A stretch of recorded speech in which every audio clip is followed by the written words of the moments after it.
Welcome back.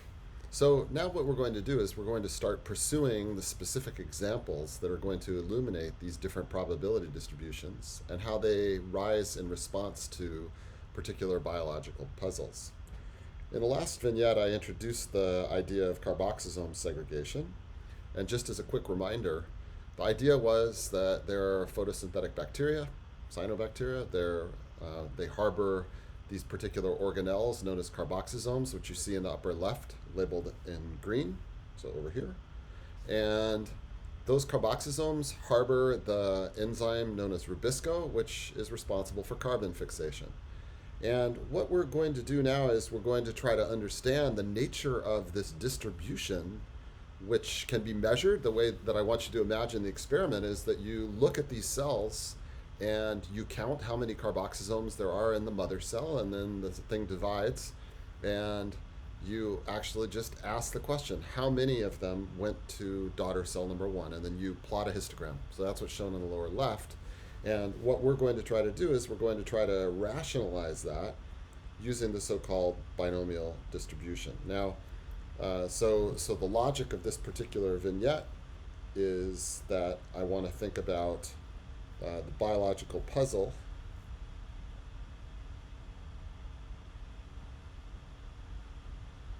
is simply the statistics of molecular partitioning. And this is during cell division. So that's the puzzle. And to quote Jeremy Gunawardena, so Jeremy has this really great essay, which I commend to you. Just search on his name and then pathetic thinking.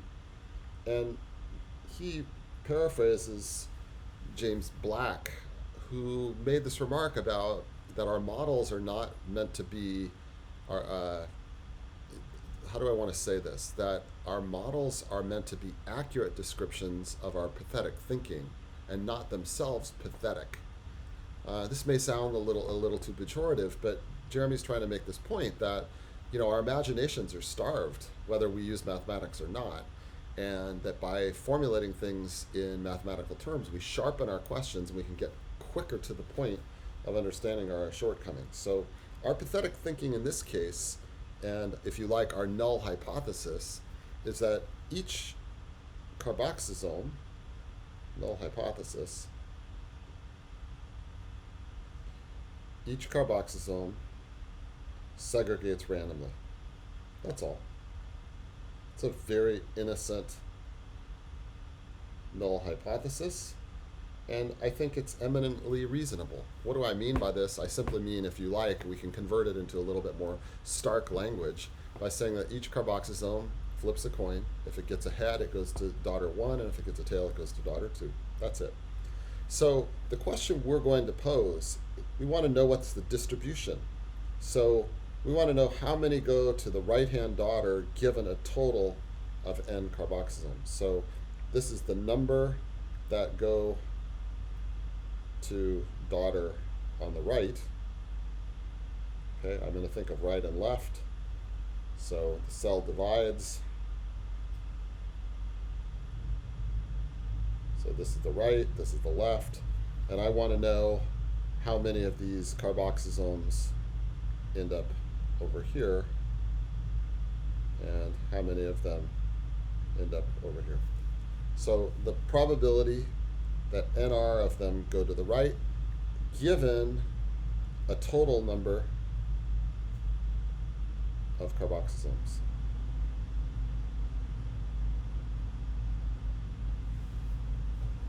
Okay, so we're going to couch this actually in the language of coin flips. And so the way that I want to introduce this is, let's say that I have, I'm going to use H for heads, and that means go right. And I'm going to use T for tails, and that means go left. And I'm going to define little p as the probability of a heads.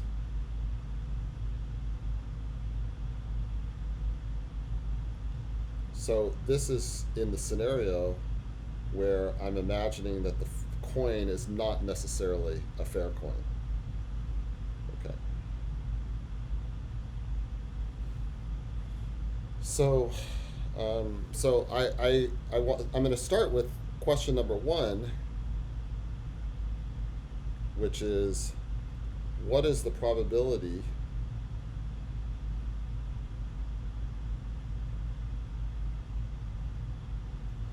of the specific string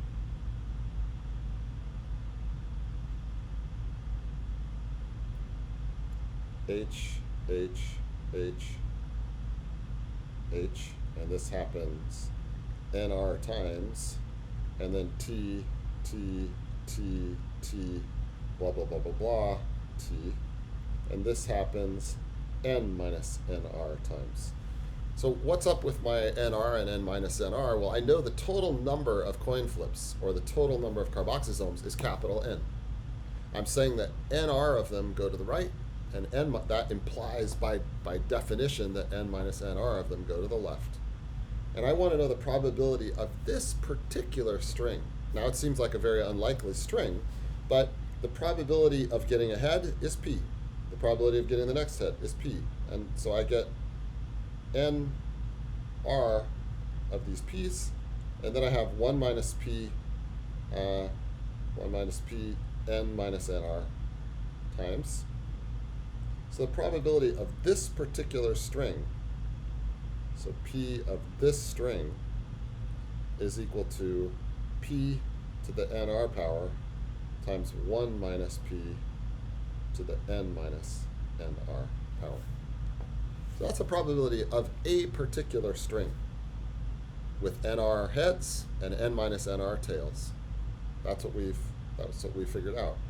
Now the problem is that in fact this particular string that I show you right here is only one of many ways of generating N sub R heads and N minus NR tails, right? There are many, many ways of generating that, and so the next thing I have to answer is, what's the multiplicity?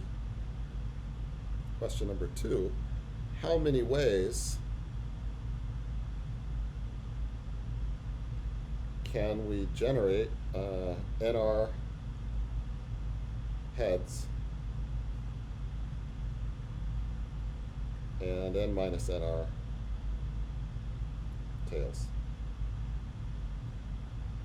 So now we're asking a question about the number of different ways that this can play out. And I think a useful way for us to think about this is maybe to contemplate seating in a stadium. So if I have 4 seats, let's start on the left. If I have 4 seats, the number of ways that I can choose where the blue person sits is 4, as shown at the bottom here, because there's 4 seats. Now, once I've identified where the red guy is sitting, the blue guy is sitting, then I have 3 choices for where the red guy goes. Then I can put the blue guy in seat number 2, and once again, I have 3 choices. I can put the blue guy in seat number 3, and then I have 3 choices. And then finally, I can put the blue guy in the right-hand seat, and I have 3 choices again for where I put the red guy. So that means that there are 4 times 3 ways of putting my 2 people.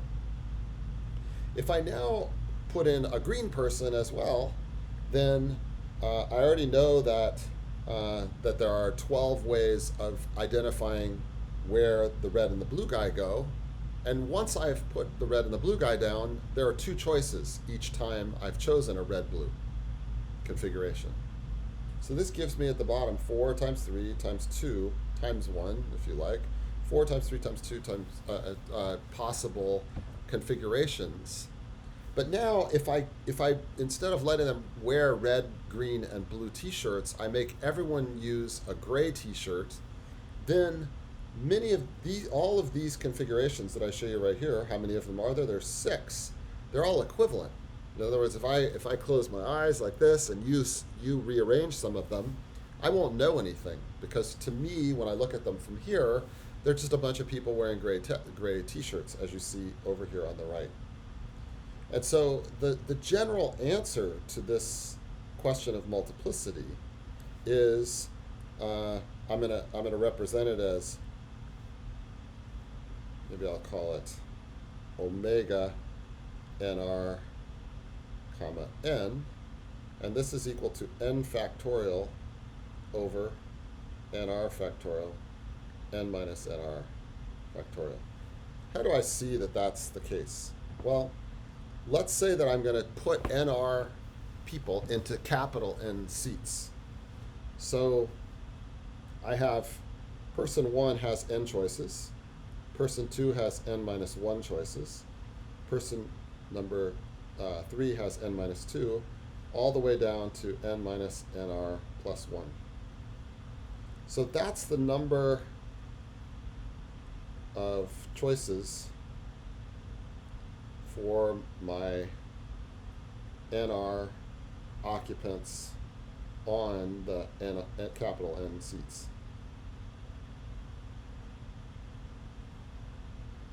But I note that I could always rewrite this as I could just keep going. You know, I could have said, well, n times n minus 1 times n minus 2 dot, dot, dot, dot, dot, dot, all the way down to 1, which is equal to n factorial. But then I need to divide so that I don't keep the terms that really weren't present at the top. So that's n minus nr factorial. Okay.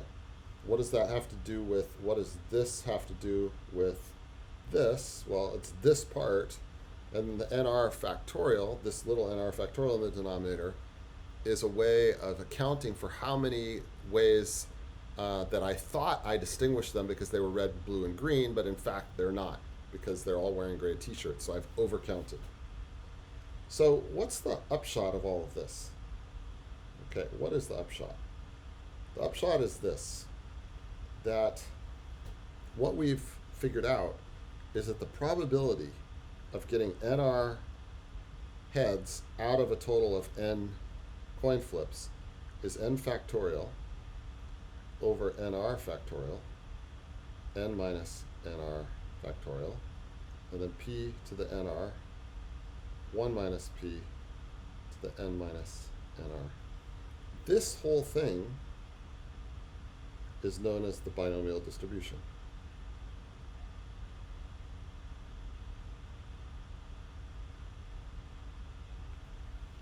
And let's actually just take a little bit of a gander at what this distribution is telling us. So let's start at the top, where what I'm looking at is the total number of coin flips. If there's just one coin flip, well, I can either get a head with probability p, or I can get a tail with probability 1 minus p. Done. If I have two coin flips, I can get heads and heads. That comes with probability p squared. If I want a heads and a tails, the probability of heads then tails is p 1 minus p. But I could have done tails heads, which is the same configuration. So there's a multiplicity of 2. That means I could do heads first, then tails, or tails first, and then heads. That's why there's a 2. And so the probability of the string is this. The statistical weight is this, and the total probability is multiplicity times the probability of that particular string. So now down here, I could look at the case where I have 3 coin flips, and the outcomes are heads, heads, heads, heads, heads, tails, heads, tails, tails, or tails, tails, tails. The statistical weights are shown in this column. So if I'm going to do a heads, heads, heads, that means I have p times p times p, which is the p cubed shown here. If I have 2 heads and 1 tails, that's p squared 1 minus p, shown here.